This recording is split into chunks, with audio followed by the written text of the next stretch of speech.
देश के अलग अलग हिस्सों से आए 20 बच्चों को ये पुरस्कार दिए गए हैं। ये सब हमारे बीच में है। अभी उनसे काफी गप्पे गोष्ठी करने का मौका मिला और इनमें से किसी ने असाधारण बहादुरी दिखाई है, किसी ने सामाजिक सेवा और पर्यावरण के क्षेत्र में सराहनीय काम किया है। इनमें से कुछ विज्ञान और टेक्नोलॉजी में कुछ इनोवेट किया है, तो कई युवा साथी खेल, कला और संस्कृति के क्षेत्र में योगदान दे रहे हैं। मैं इन पुरस्कार विजेताओं से कहूंगा, आपका ये सम्मान आपके लिए तो है ही, ये आपके माता पिता का, आपके टीचर्स और मेंटर्स का, उनकी मेहनत का भी सम्मान है। मैं पुरस्कार विजेताओं को और उनके परिवारजनों को उज्जवल भविष्य के लिए अनेक अनेक शुभकामनाएं देता हूं।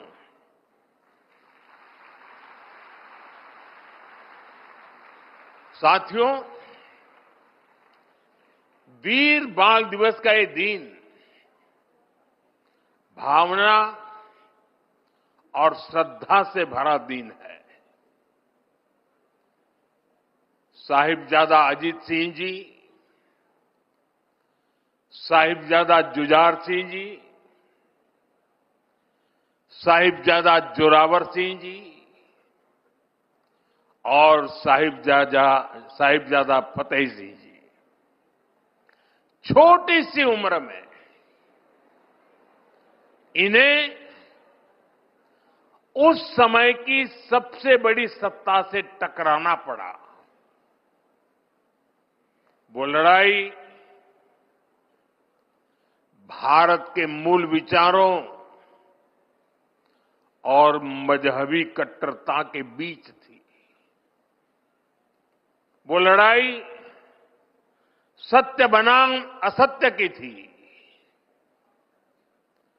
उस लड़ाई के एक और दशम गुरु श्री गुरु गोविंद सिंह जी थे।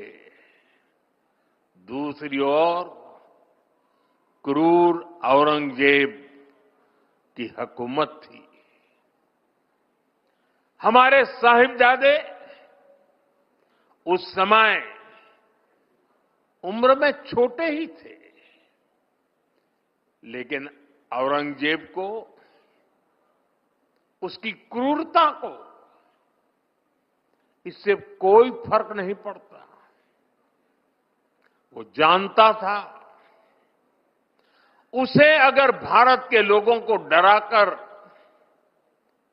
उनका धर्मांतरण कराना है तो इसके लिए उसे हिंदुस्तानियों का मनोबल तोड़ना होगा, और इसलिए उसने साहिबजादों को निशाना बनाया। लेकिन साथियों, औरंगजेब और उसके सिपह सालार भूल गए थे हमारे गुरु कोई साधारण मनुष्य नहीं थे। वो तप त्याग का साक्षात अवतार थे। वीर साहिबजादों को वही विरासत उनसे मिली थी। इसीलिए भले ही पूरी मुगलिया बादशाहत पीछे लग गई, लेकिन वे वो चारों में से एक भी साहिबजादे को डिगा नहीं पाए। साहिबजादा अजीत सिंह जी के शब्द आज भी उनके हौसले की कहानी कहते हैं। नाम का अजीत हूं, नाम का अजीत हूं, जीता ना जाऊंगा, जीता भी गया तो जीता ना आऊंगा।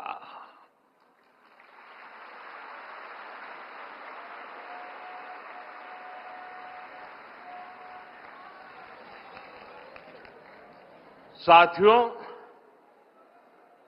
कुछ दिन पूर्व ही हमने श्री गुरु तेग बहादुर जी को उनके 350वें बलिदान दिवस पर याद किया।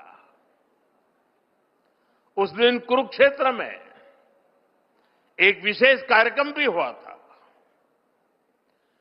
जिन साहिबजादों के पास श्री गुरु तेग बहादुर जी के बलिदान की प्रेरणा हो, वो मुगल अत्याचारों से डर जाएंगे, ये सोचना ही गलत था। साथियों, माता गुजरी, श्री गुरु गोविंद सिंह जी और चारों साहिबजादों की वीरता और आदर्श आज भी हर भारतीय को ताकत देते हैं, हमारे लिए प्रेरणा है। साहिबजादों के बलिदान की गाथा देश में जन जन की जुबान पर होनी चाहिए थी, लेकिन दुर्भाग्य से आजादी के बाद भी देश में गुलामी की मानसिकता हावी रही। जिस गुलामी की मानसिकता का बीज अंग्रेज राजनेता मैकाले ने 1835 में बोया था, उस मानसिकता से देश को आजादी के बाद भी मुक्त नहीं होने दिया गया। इसलिए आजादी के बाद भी देश में दशकों तक ऐसी सच्चाइयों को दबाने की कोशिश की गई। लेकिन साथियों, अब भारत ने तय किया है कि गुलामी की मानसिकता से मुक्ति पानी ही होगी। अब हम भारतीयों के बलिदान, हमारे शौर्य की स्मृतियां दबेगी नहीं। अब देश के नायक नायिकाओं को हाशिए पर नहीं रखा जाएगा और इसलिए वीर बाल दिवस को हम पूरे मनोभाव से मना रहे हैं। और हम इतने पर ही नहीं रुके हैं। मैकाले ने जो साजिश रची थी साल 2035 में, उसके 200 साल अब थोड़ी समय में हो जाएंगे। इसमें अभी 10 साल का समय बाकी है। इन्हीं 10 सालों में हम देश को पूरी तरह गुलामी की मानसिकता से मुक्त करके रहेंगे। 140 करोड़ देशवासियों का एक संकल्प होना चाहिए, क्योंकि देश जब इस गुलामी की मानसिकता से मुक्त होगा, उतना ही स्वदेशी का अभिमान करेगा, उतना ही आत्मनिर्भरता की दिशा में आगे बढ़ेगा। साथियों, गुलामी की मानसिकता से मुक्ति के इस अभियान की एक झलक कुछ दिन पहले हमारे देश की पार्लियामेंट में भी दिखाई दी है। अभी संसद के शीतकालीन सत्र में सांसदों ने हिंदी और अंग्रेजी के अलावा दूसरी भारतीय भाषाओं में लगभग 160 भाषण दिए। करीब 50 भाषण तमिल में हुए, 40 से ज्यादा भाषण मराठी में हुए, करीब 25 भाषण बांग्ला में हुए। दुनिया की किसी भी संसद में ऐसा दृश्य मुश्किल है। ये हम सब के लिए गौरव की बात है।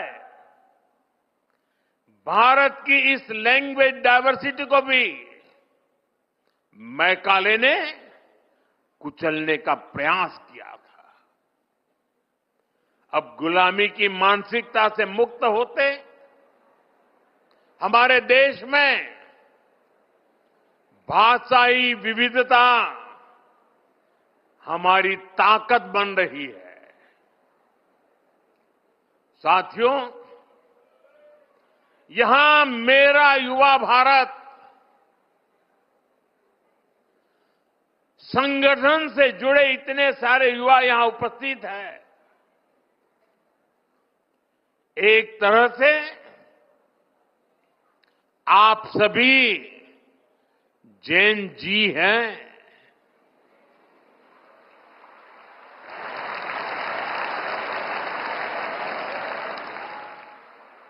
जैन अल्फा भी है।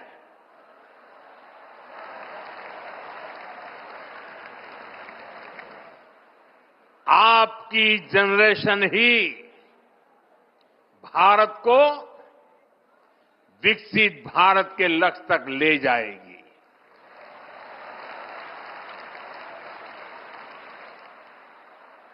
मैं जैन जी की योग्यता, आपका आत्मविश्वास देखता हूं, समझता हूं और इसलिए आप पर बहुत भरोसा करता हूं।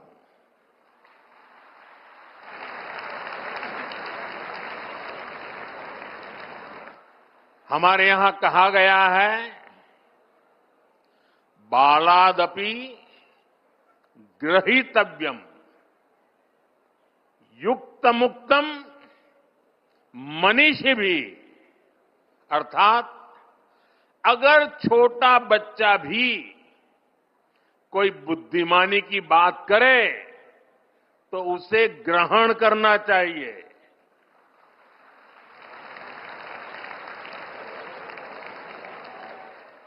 यानी उम्र से कोई छोटा नहीं होता और कोई बड़ा भी नहीं होता। आप बड़े बनते हैं अपने कामों और उपलब्धियों से।